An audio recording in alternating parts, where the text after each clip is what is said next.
All right, we're here today with a Unity Baptist veteran, a Marine, and it's Fred Boggs. And Fred has been at Unity Baptist Church since 1954, so that's 66 years.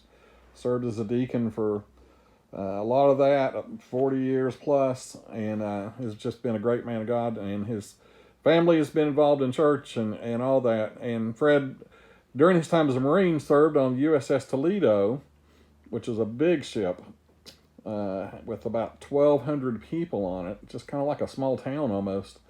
And he was on in the waters around Japan and around in that area for 26 months. You can imagine living on a ship for 26 months. So, Fred, how was that? You're on the water. Do you even feel it, or does it feel like you're just on land? Well, it feels like that you're on the water, and one thing that I noticed aboard ship when we did exercise, everybody had to do exercise, and when we do side straddle hop, and when our feet came back down on the ship, you could feel the ship give.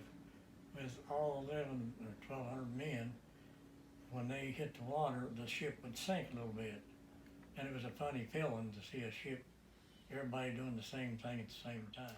Well, when the ship was at sea, we had church every Sunday, but it was comprised of a sailor generally playing the organ, a portable organ, on the fantail, and so we would sing and a lot of hymns, and then our chaplain would have a message, a sermon, and then we would, after it was over, then we would go back to our regular duty.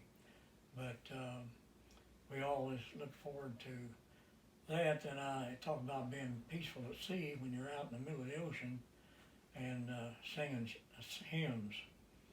That was really something. That's about the closest thing to being in church. Yes. Whenever our ship was in port, and if there was a church close by, they would take a small boat and take the ones that wanted to go to the church service, go. And it was generally churches like you would have back in the States if it was located at a military base. And so we'd get to sing and meet the people, and it was always good to talk to somebody different or somebody that hadn't lived in the States and was over there. Right. Well, we had a chaplain that he lived in Seattle, Washington. That's where he was raised. And he would, when he came aboard ship, he started a Serviceman's Christian League.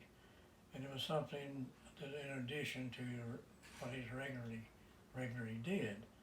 And there was about 20 of us, and what we did was to try to help other people, including even the Japanese people, because they had just gone through a war, and a lot of particularly children, then orphans and so forth.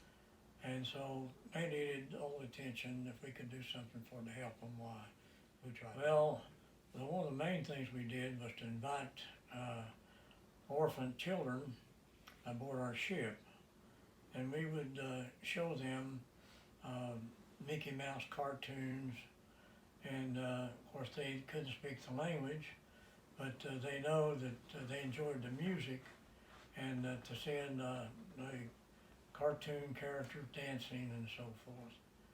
And they'd really clap, and a lot of them, for them, I guess it was something that they got to do every now and then that would give them a little joy after all that they had to go through with by being in a part of a defeated nation.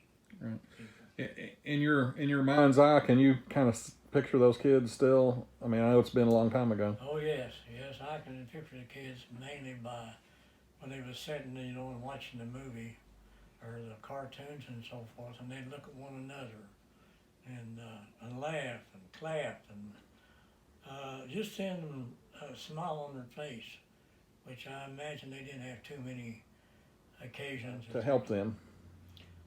Well, the things that they had, they didn't have all the food and stuff, I guess, that they would normally have if it was during normal conditions. And I know one thing that women would do who lost their husbands during the war and try to get some money and stuff to buy food and stuff. They would take the medals or swords that their husband had won or used, and they would sell those if they could, just to get money or something to buy the stuff that they needed. What's that story? Well, there was about 3 of us Marines out one time on Liberty, and we went into the store, and there was a little girl there that I assume she was about 7 years old, but her shoes were ragged and her clothes, and you could tell by looking at them, it looked about like a rag. But we talked to the proprietor of the store, or the lady that worked there. She could speak English, and we told her, said, what we wanted to do, we wanted to outfit that little girl from her feet up to the top of her head. And so she told the little girl what we was going to do, and a big smile came across her face. And so we did. The lady fitted her out with her little sandals and up to the top of her head. And just to see the smile on that girl's face, it was worth it. I don't think I did anything in a way that was more joyful or pleasing than to see a smile on this girl's face.